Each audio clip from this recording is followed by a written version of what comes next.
Hola, buenas tardes y bienvenidos una tarde más al Seminario Junior. Como sabéis, el seminario está patrocinado por el Instituto Gregorio Millán Barbani y os animamos a que os sigáis nuestras redes sociales. Tenemos Twitter e Instagram, y si alguno no recibe los correos de información que pasamos cuando hay seminarios, en la hoja de firmas nos podéis pasar el email y os agregamos a la lista, ¿vale? También os informamos de que ya están todas las fechas cogidas y que ya tenemos todo hasta el 10 de mayo, creo que es el último seminario. Así que, bueno, hoy tenemos a Joel, que viene del Departamento de Estadística. Nos va a hablar de un tema muy interesante para los matemáticos. Y está terminando ya su tesis, aunque no en esto, pero bueno, os dejamos con él. Fijo que es muy interesante. Hola, buenas tardes, gracias a todos por estar acá y bueno, para mí es un placer y un honor pues poder dar esta charla. El tema que seleccioné es las verdades no demostrables y los límites de la matemática. Y de lo que voy a hablar es de los teoremas de incompletitud de Gödel o Gödel.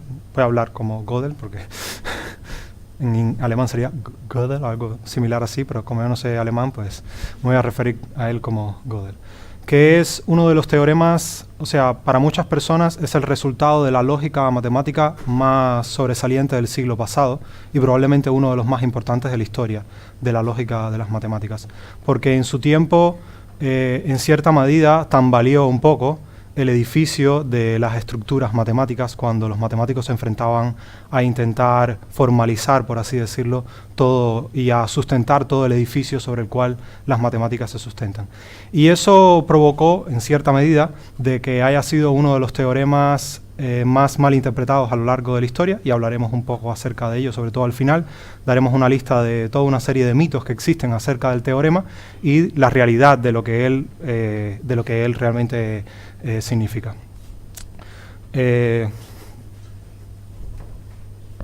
No sé.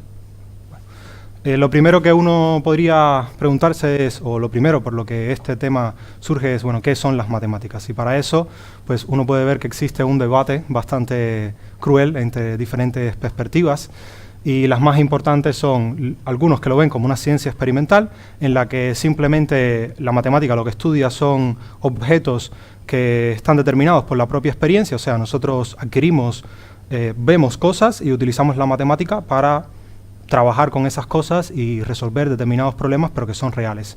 Ese es más bien un tipo de pensamiento que existe en las matemáticas, más bien las matemáticas aplicadas, y existe otro pensamiento, más bien un tanto idealista o platonista de las matemáticas, en la que se ve las matemáticas como una ciencia abstracta, o sea, algo así como que las matemáticas se crean en el mundo de las ideas de Platón, y eso tiene una repercusión en el mundo real, por así decirlo, que nosotros se lo podemos dar. Y bajo esta perspectiva, pues, es la que principalmente está Gödel y varios de los principales matemáticos teóricos, principalmente finales del siglo XIX, inicios del siglo XX. Bueno, vamos a ver un poco de historia. En el siglo XIX, pues, las matemáticas habían dejado de ser una ciencia simplemente de magnitudes. Sus conceptos habían alcanzado un grado de abstracción sin precedentes anteriores en la historia. Por ejemplo, en 1800, los números reales eran un concepto que se podría decir que era impuesto simplemente porque aparecían magnitudes que no podías medir completamente con números racionales y con números enteros y demás. Entonces era una necesidad la creación de los números reales, un mal, por así decirlo, necesario. Al punto, por ejemplo, que algunos matemáticos, como por ejemplo Kronecker, no le gustaba la idea de que existiesen los números irracionales dentro de las matemáticas, quería trabajar únicamente con los racionales. Que, bueno, los que saben algo de matemática, pues los números racionales, si uno los aplastara todos y los comprimiese, pues no llegan a medir nada dentro del intervalo 0,1. O sea, a pesar de que en cualquier intervalo tú puedas coger un número racional, sea el tamaño que sea, si tú cogieras y los aplastases todos, pues no mediría ni siquiera nada ese intervalo. O sea, casi todo es de números de los que no tenemos la más mínima idea, como pi, e y cosas así, ¿vale? Entonces, En 1900, ya, o sea, 100 años después, pues los números reales ya no eran eso, sino que eran algo más. Era un concepto teórico totalmente abstracto y bajo ese principio se fundan las nuevas matemáticas. Y la idea era estudiar las estructuras abstractas a través de axiomas, y la teoría de conjuntos, y que los números, las figuras, pues ya se volverían construibles a partir de esos axiomas. O sea, tú asumes una serie de verdades sin demostrarlas y a partir de ahí comienzas a construir cosas. Pero eso trajo consigo dudas respecto a la legitimidad de los métodos y también los fundamentos. Principalmente trajo paradojas en la teoría de conjunto, que veremos posteriormente, y trajo que el uso de determinados axiomas no fuese del todo intuitivo. Dos de ellos, los principales, son el axioma de elección y el axioma del continuo. El axioma de elección es bastante simple de explicar, pero no tan intuitivo cuando uno se pone a analizar. Por ejemplo, ahí tenemos algunos postres y hay cinco platos de postres, y tú puedes decir, bien, el axioma de elección lo que dice es, yo puedo seleccionar un postre de cada uno de esos platos. Y tú dices, sí, eso es bastante intuitivo, sin duda alguna. Si yo tengo 5 platos y yo selecciono uno, pues yo puedo conformar un conjunto donde tome un postre de cada plato. Pero cuando tú tienes infinitos platos, ya no es tan intuitivo que tú puedas realizar eso. O sea, de manera abstracta lo puedes hacer, pero no es algo intuitivo, porque en la práctica nunca lo vas a poder experimentar, ¿vale? Porque si lo llegas a experimentar, pues es porque no fue infinito. ¿Se entiende? Entonces, hubo matemáticos que el axioma de elección, pues no lo digerieron bien, ¿vale? No lo aceptaban, y eso creó determinadas escuelas dentro de la matemática que intentaban trabajar sin el axioma de elección. Y el axioma del continuo simplemente es que, Cantor, uno de los matemáticos más grandes del siglo XIX, prueba a finales del siglo XIX que existen diferentes tipos de infinito. O sea, no hay un único tipo de infinito. Tenemos un infinito, el de los números naturales, cuando empiezas a contar y no sabes cuándo acabar, pero él dice que los números reales, todos los números que existen en la recta real, pues no tienen la misma cantidad de elementos que esos números naturales. O sea, los números racionales, los números enteros, todos estos sí son numerables, o sea, tienen la misma cantidad de elementos que los naturales, pero el infinito de los reales es diferente. Y el axioma del continuo lo que dice es que no existe ningún otro cardinal, o sea, ninguna otra cantidad de infinito entre el de los números naturales y el de los números reales. Entonces, ese es otro axioma que en determinadas ocasiones se utiliza dentro de las matemáticas. Y estos dos axiomas pues llevaron consigo determinadas paradojas, determinadas complicaciones para los matemáticos que hicieron cuestionarse acerca de la propia estructura y los propios fundamentos de la matemática. Y eso sucede al inicio de los años de 1900, o sea, al inicio del siglo XX. Entonces, el edificio tenía grietas que había que subsanar. Los primeros son los axiomas no son inamovibles, o sea, los axiomas son simplemente ideas o, digamos, declaraciones que tú aceptas como cierta, que lo ideal es que esas declaraciones sean lo suficientemente, digamos, intuitivas como para que sean aceptables por todo el mundo. Como vemos, por ejemplo, el axioma de elección, pues no es tan intuitivo para muchos, cuando se refiere a cantidades infinitas. Pero uno puede en la matemática cambiar los axiomas. Yo digo, pues yo voy a basar mi matemática en otros axiomas, y quito un axioma y pongo otro, y crea otra matemática. La matemática te permite hacer eso. Los axiomas son, digamos, preceptos de fe del que está trabajando de alguna manera u otra. Eso es para los que creen que la ciencia no tiene fe implícita, y realmente sí la tiene. O sea, los axiomas son fe. O sea, yo creo que eso es verdad y trabajo a partir de eso. Eso sucedió con la geometría, por ejemplo. A finales del siglo XIX, alguien se puso a pensar, bueno, durante mucho tiempo, no sé si ustedes conocen, tienen que conocer, de que Euclides creó la geometría con la que se hacen los edificios que nosotros a día de hoy utilizamos, y prácticamente todo lo que vemos, y él tenía 5 postulados, o sea, 5 axiomas alrededor del cual se crea toda la geometría que nosotros conocemos a día de hoy, al menos la geometría euclidiana.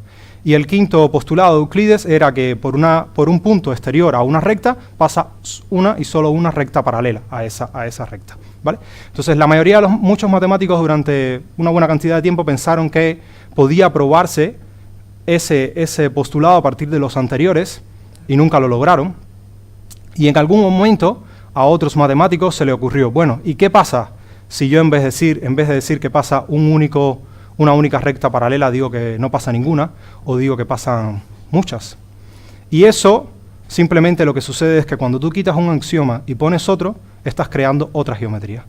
Y es lo que hicieron Riemann con la geometría elíptica, en la que se asume que no hay ninguno, y es lo que hizo Lobachevsky y Bolyai, asumiendo que hay más de una. Simplemente cambiando un único axioma, pues la geometría cambia completamente. Este sería el plano en cada uno de ellos, y estos serían, por ejemplo, cómo se verían, ¿no?, cuadrados o los ángulos en cada una de estas geometrías. ¿Vale?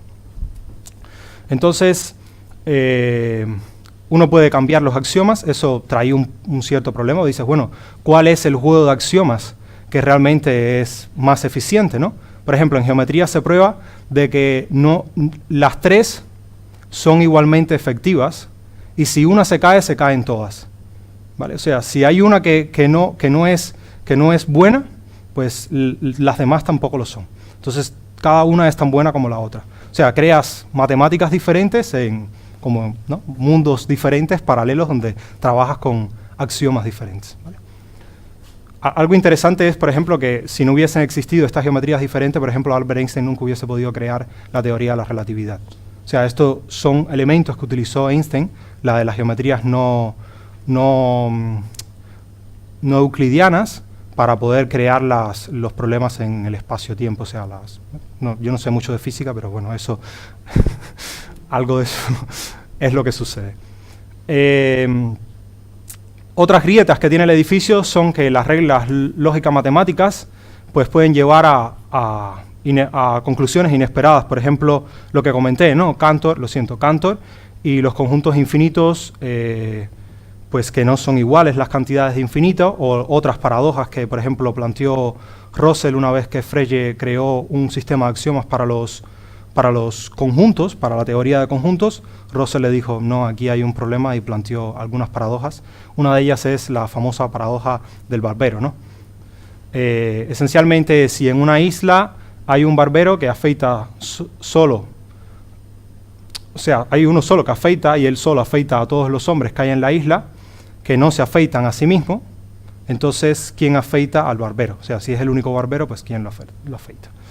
Entonces, es una paradoja bastante famosa, que esencialmente lo que hace Russell es crear el conjunto de todos los conjuntos, y entonces la pregunta es si ese conjunto está dentro de sí mismo. O sea, son, digamos, llamados autorreferativos, o sea, que se refieren a uno mismo.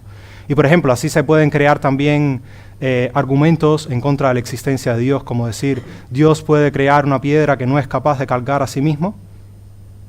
O sea, si puede crear la piedra que Él no pueda cargar, pues entonces Él no es omnipotente, y si no puede crearla, pues entonces no es omnipotente también. Pero, o sea, ese argumento referente a la existencia de Dios es tan débil como el argumento referente a la teoría de conjuntos, ¿vale? Entonces, como que no nos sirve de mucho si algún día queremos utilizarlo. Bueno, podés utilizarlo, pero... Y otro tipo de argumentos es la recurrencia infinita. Debemos evitar el autorreferenciarnos. Estas son pinturas de Escher. Hay un libro muy interesante que se llama Basch, Escher y Gödel, una trenza dorada o algo así, que trata de cómo estos tres genios de diferentes ramas pues crean cosas que tienen mucho en común. De verdad, es uno de los libros más geniales que existe de matemática divulgativa y de ciencia divulgativa en general. Por ejemplo, se da esta otra paradoja. Dice, en una habitación están todos los cuadros que no contienen una imagen de sí mismos. ¿Se puede pintar un cuadro de esa habitación? Porque si pintas el cuadro de esa habitación, pues ya no lo puedes poner en la habitación, porque va a tener una imagen de él mismo, ¿vale? Esto provocó que la matemática esencialmente se dividiese en tres grupos, y hay tres cabezones, en el buen sentido de la palabra, que fueron los líderes de cada uno de esos tres grupos. ¿Saben quién es? ¿No? Bertrand Russell fue el líder, por así decirlo, del logicismo. Esencialmente lo que él planteaba era que toda la matemática se podía reducir a la lógica y a los conjuntos. La suma es unión y así. O sea, la multiplicación la defines a partir de la suma, y a partir de ahí puedes definir toda la aritmética con números naturales, simplemente con conjuntos, como le enseñan a los niños de primaria. 2 circulitos, 2 bananitas, 2 caramelos, ¿vale? Entonces, esa era la idea del logicismo, tratar de llevar todo a la lógica, y ellos trataron de hacer eso con un libro que se llama Principia Mathematica, que resuelve el problema de Frege de las paradojas, pero que es prácticamente impracticable lo que ellos plantean, o sea, el sistema de axioma que ellos plantean. El otro es uno de los mayores matemáticos de la historia, es Hilbert, David Hilbert, que en aquella época era prácticamente el principal matemático que existía en aquel entonces. La idea de él es la que más caló, que es la idea del formalismo, que lo que trata es de trabajar con axiomas, de axiomatizar todo. O sea, de plantear una serie de axiomas y a partir de esos axiomas construir todo el edificio de la matemática. Todo, que no se te quede nada afuera. Esa era la idea, el sueño de Hilbert. Y el último es Breuer, que era un intuicionista. La idea era tratar de no trabajar tanto, o sea, tratar de utilizar axiomas que fueran más intuitivos. Este era el que estaba en contra del axioma de elección. Lo curioso es que si uno, por ejemplo, si mantienes el axioma de la acción, puedes traer otro tipo de paradojas, como la paradoja de Tarski, que esencialmente dice que uno puede construir con una esfera del tamaño de un guisante, pues 2 esferas del mismo tamaño. Tamaño en el sentido figurado, porque ya no van a ser medibles, pero simplemente utilizando el axioma de elección y cambiando cosas, puedes con una esfera construir otras iguales a la anterior. Y eso evidentemente pues a Breuer no le gustaba, y el axioma de elección en general no le gustaba, y bueno, es uno de los que está en contra, por así decirlo, de la utilización del axioma de elección. Entonces estos 3 grupos dividieron en cierta medida los matemáticos de inicios del siglo XX. Y yo me voy a centrar en el programa de Hilbert porque Gödel era formalista. La idea de él era cumplir el sueño de Hilbert. De hecho, él comenzó a estudiar física teórica y se cambió, hizo el doctorado en matemáticas justamente porque en el ínterin de eso escuchó una charla de Hilbert sobre el tema de la completitud de los sistemas y demás. Y en su tesis doctoral, lo que él hizo, la exposición de él, fue resolver el problema que Hilbert había planteado en esa charla. Eso es lo que cuentan los biógrafos. Lo cual es genial, porque además resolvió un problema él lo que hizo fue resolver el problema de completitud, pero para la teoría de conjuntos, en cierta medida, hablando a grosso modo. Y lo hizo con 20 y tantos años, ¿vale? Y los otros teoremas, pues los hizo antes de los 30 años también. O sea, ya yo voy tarde. Ni remotamente me propongo ser como Gödel, ¿no? Entonces, este programa de Hilbert, en cierta medida, era una guía, pero también era un sueño. Era un sueño, y el que derrumbó ese sueño fue el propio Gödel, tratando de probar que era cierto. El tipo le cae el cubo de agua fría encima, llegando a que no puede ser cierto lo que Hilbert desea y sueña con él. Entonces, el Congreso de París de 1900, ahí este es uno de los congresos icónicos de la historia de las matemáticas. Ahí Hilbert plantea 23 problemas a resolver, y entre ellos uno de esos era el segundo de ellos, de hecho, era proponía demostrar que los axiomas de la aritmética, las de los números, sumar, restar, multiplicar y eso, pues ellos eran consistentes, o sea, que no conducen a ningún tipo de contradicciones, que ellos podían, y además la idea de él en realidad no era solamente consistencia, sino que con esos axiomas tú podías llegar a todas las verdades existentes en la aritmética. En la década del 20, pues él formaliza ese programa mediante los enunciados de todos sus axiomas y las demostraciones de que estos eran consistentes. O sea, formaliza la idea del camino a seguir, no es que él no demostró, bueno, al menos ahí no demostró nada. Y la idea era demostrar que todo conocimiento matemático se podía derivar de un conjunto finito de axiomas y que no había contradicciones. O sea, que tú podías llegar a todas las verdades de las matemáticas, al menos de las matemáticas aritméticas, y que no habían contradicciones en el camino, ¿vale? Ese era su ideal.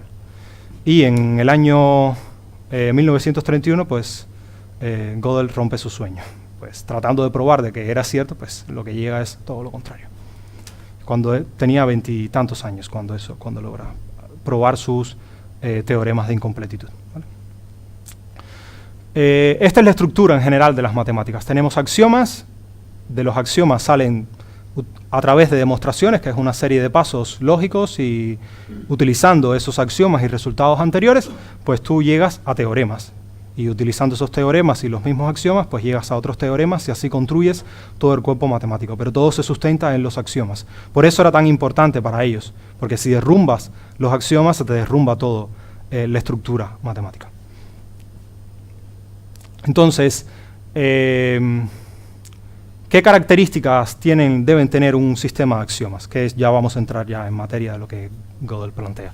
Pues lo primero es que debe ser recursivo, o sea, que eso es que en una cantidad finita de pasos se pueda determinar si un enunciado pertenece o no al conjunto de axiomas. O sea, la idea es, yo tengo un planteamiento, o sea, una proposición, y yo debo probar esa proposición en un número finito de pasos. O sea, a través de un número finito de pasos. Si yo logro hacer eso, pues, o sea, si logro hacer eso, llegar a todas las verdades a través de un número finito de pasos, pues yo estoy asumiendo que ese conjunto de axiomas es recursivo, o sea, que no requiere infinitos pasos para llegar a las verdades. Claramente, o sea, si requirieras infinitos pasos, pues va a haber cosas que no vas a poder demostrar, ¿vale? Por eso era que era importante en cierta medida. La recursividad es fundamental, ¿por qué? Porque toda demostración a partir de un conjunto recursivo de axiomas podría corroborarse en un número finito de pasos. ¿Qué implica eso? Pues poder utilizar un ordenador para hacerlo. Evidentemente en aquella época no hablaban de ordenador, pero sí hablaban de máquina, ¿vale? O sea, posteriormente es que Turing hace la máquina de Turing, y bueno, sobre esa época todo el tema de computabilidad de cosas, de hecho surge a partir de Gödel y sus planteamientos. Bueno, no solamente a partir de Gödel, pero o sea, no sé, von Neumann llega a resultados, que es uno de los padres de la ciencia de la computación, llega a resultados paralelos a los de Gödel, o sea, iguales a los de Gödel de manera paralela. Entonces, un conjunto finito de axiomas, o infinito numerable en el caso de que la longitud de axiomas es creciente, es recursivo. Si la longitud de los axiomas no es creciente, ya no es recursivo, y bueno, no es lo que Hilbert soñaba, ¿vale? Dos características, una que es deseable y otra que es necesaria de los axiomas, de los conjuntos de axiomas. La deseable es que un sistema de axiomas es completo si todos los enunciados verdaderos se pueden demostrar con teoremas. O sea, si todas las verdades yo puedo acceder a ellas a través de ese número finito de pasos, que no se me quede ninguna verdad fuera. Eso es lo que yo desearía, que con el sistema de axiomas que yo tengo yo pueda acceder a todas las verdades. Si no, puede ser que esté luchando con cosas a las que yo nunca puedo llegar, ¿vale? Y bueno, sobre todo, si la mentalidad es de que la ciencia es capaz de describirlo todo, pues yo quiero pretender llegar a eso, a que todas las verdades sean capaces de ser tocadas por mis axiomas. Y la que es necesaria es que el sistema sea consistente, o sea, que no dé lugar a contradicciones. O sea, que a la vez yo no pueda llegar a que esto es cierto y eso mismo es falso. ¿Vale? O sea, si llego a eso, pues tumba y vete, ¿no? Porque no te sirve de nada. No sabes si eso sirve o no sirve. Con lo cual, esto es necesario. Y esto es lo que desearías. Resumiendo, la consistencia, ¿qué es? Pues con respecto a una interpretación particular, o sea, la del conjunto de axiomas que estás trabajando, se dice que todos los teoremas son significativos dentro de nuestra interpretación. Y la completitud, pues con respecto a esa misma interpretación, dice si el sistema formal captura o no todos los posibles enunciados dentro de esa interpretación que uno está trabajando. A finales del siglo XIX, Peano plantea los axiomas para la aritmética y son los que utiliza Gödel. O sea, los axiomas para la aritmética son estos, se pueden definir con el 0 o con el 1, él lo definió originalmente con el 1, pero entonces el 0 no sería un natural y si lo defines con el 0, pues el 0 entra dentro de los naturales. Aquí puedes cambiar 0 por 1, más o menos con pequeños detalles, pero esencialmente se puede definir para todos. Esencialmente el 0 es un número, todo número tiene un sucesor y esta es la clave. De hecho, es la clave de lo que crea Peano, espectacular en su momento. O sea, ahora parece muy trivial, pero fue lo que le permitió crear toda la aritmética a partir de simplemente el sucesor, porque la suma la defines a partir del sucesor y la multiplicación la defines a partir de la suma. De hecho, si en segundo grado nos enseñasen eso, pues no estaríamos con las tablas ahí pasando trabajo. Entonces, el 0 no es sucesor de ningún número, y dos números distintos jamás tienen el mismo sucesor. O lo que es lo mismo, si dos números tienen el mismo sucesor es porque son iguales. Y este es bueno, el principio de inducción. Si una propiedad vale para el 0 y cada vez que vale para un número también vale para su sucesor, entonces vale para todos los números. O sea, inducción matemática. Esto es un axioma. ¿Vale? Sin esto no podríamos utilizar inducción y no podríamos probar, por ejemplo, que la suma de todos los impares es n². Qué sé yo, ¿vale? Entonces, el primer teorema de incompletitud, pues Gödel lo que dice es que para toda teoría aritmética, o sea, para este conjunto de axiomas, para esto de lo que estamos hablando, que sea recursiva, esto es importante, que sea consistente, pues la consistencia en ella no es un teorema. O sea, si es esa es la forma en que él lo define, esa es la forma en que él lo enuncia, pero lo que viene a decir es que la consistencia no puede ser demostrada dentro del propio sistema axiomático. O sea, él lo que hace es construir, o sea, no podemos evitar autorreferenciarnos, él lo que hace es construir una proposición que no puede ser ni probada ni refutada. Algo así como este teorema es falso. Y esa proposición es la que él plantea. Si se puede probar, pues no está dentro del sistema de axiomas porque te está diciendo que no se puede probar y con lo cual no puedes probarlo. O sea, llegas a lo que la misma idea que utilizó Russell para destruir, por así decirlo, el sistema de axiomas de Frege.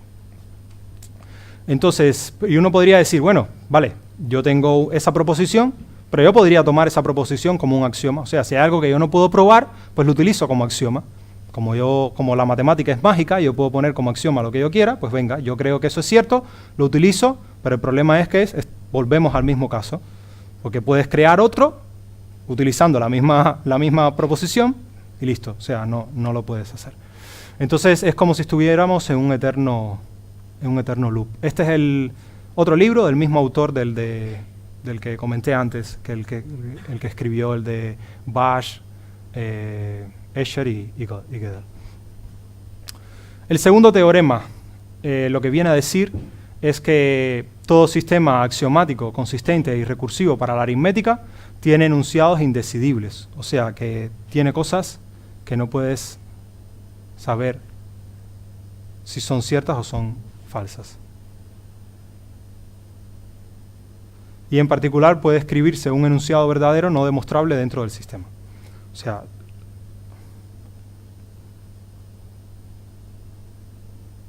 bueno, bien. La idea sería que estos serían todos los enunciados, estos son los enunciados verdaderos y estos aquí son los demostrables. O sea, hay un grupo de enunciados que son verdaderos a los que tú no llegas con tu sistema de axiomas. O sea, quizás, qué sé yo, la hipótesis de Riemann, pues a lo mejor es de esas, y por eso nadie la ha probado, o otras, ¿vale? Y eso es, o sea, este es el caso de cualquier sistema axiomático recursivo consistente que tenga suficiente aritmética como para contener toda la aritmética de los números naturales. Eso es importante, porque si hay sistemas que son completos, que cumplen las cualidades que pide Hilbert, pero no contienen a toda la aritmética. A lo mejor solamente la suma o a lo mejor solamente el producto, o sea, no puedes trabajar con todos los números como los conocemos. ¿Vale? Esto sería lo ideal, que es lo que se busca, pero lo que se tiene es esto. ¿A cuántos se llega, a cuántos no? Pues no se sabe. Entonces, vamos a la última parte, que serían los mitos y las realidades de lo que hay detrás. Por ejemplo, un mito es que, bien, los teoremas de Gödel pues establecen un límite a las pretensiones de la razón humana. Ese es algo que alguien podría decir. ¿Por qué? Porque si no todo es probable, pues establece un límite. A ver, yo creo que la razón humana tiene un límite, definitivamente, pero no es específicamente el teorema de Gödel lo que lo prueba, sino que simplemente pues, el teorema de Gödel lo que hace es establecer un límite para la potencialidad del formalismo, que es lo que plantea Hilbert, para, digamos, el formalismo puro en las matemáticas. El formalismo puro tiene un límite.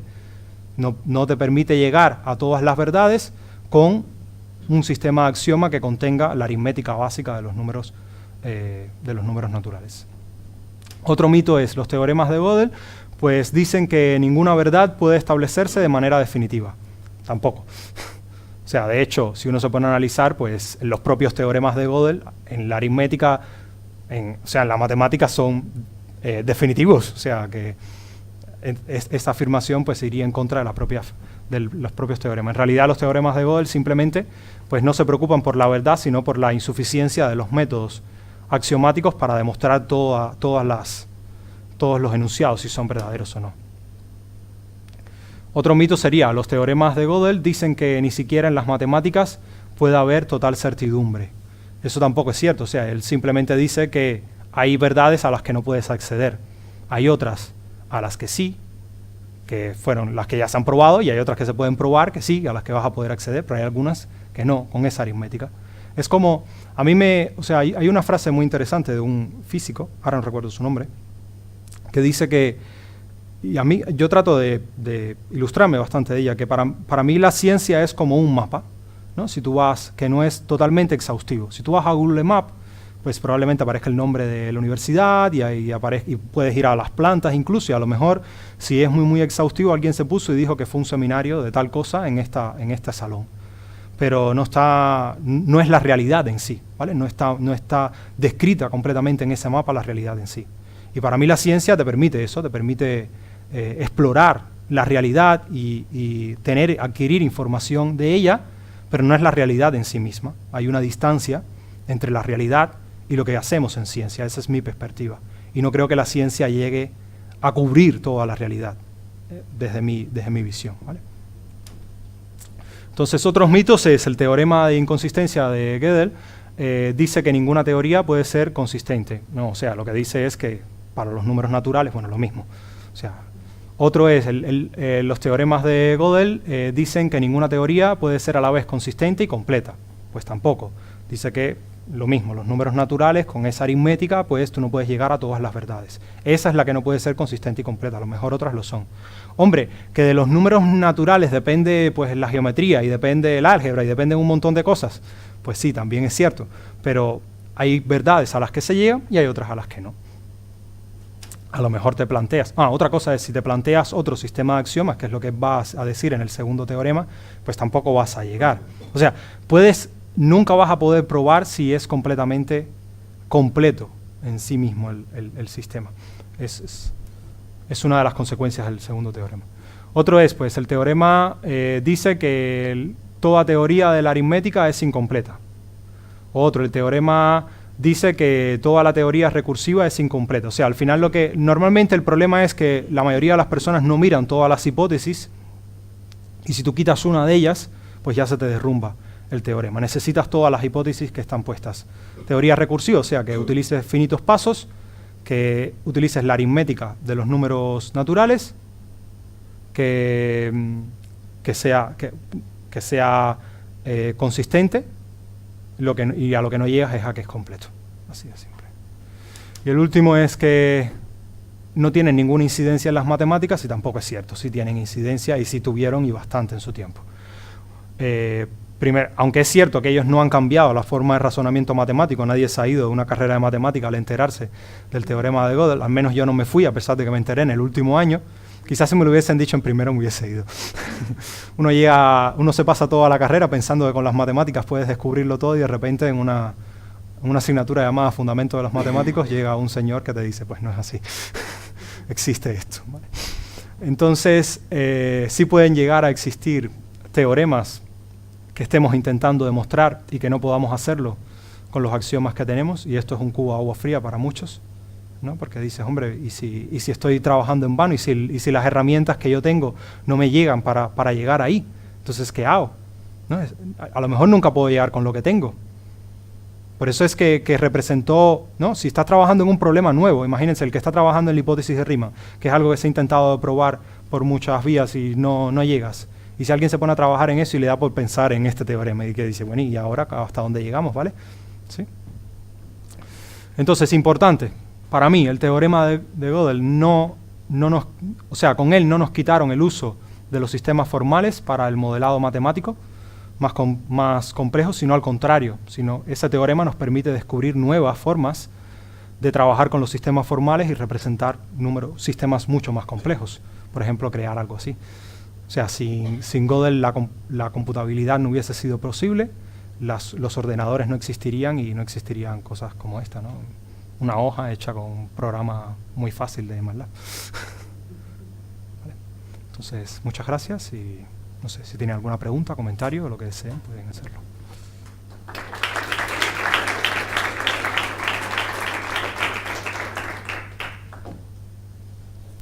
No sé si tenéis alguna pregunta.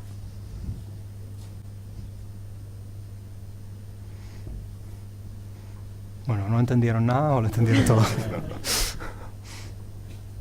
¿Alguna?